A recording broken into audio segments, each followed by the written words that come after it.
You ask Tiger to solve. This deals with linear equations with one unknown. The final result is w equals 9/20. Let's solve it step by step. Group all constants on the right side of the equation. Subtract 1/20 from both sides. Combine the fractions. Combine the numerators. Reduce the zero numerator.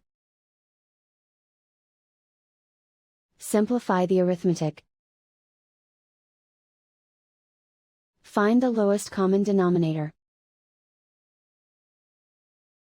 Multiply the denominators. Multiply the numerators. Combine the fractions. Combine the numerators. And so the final result is w equals 9/20.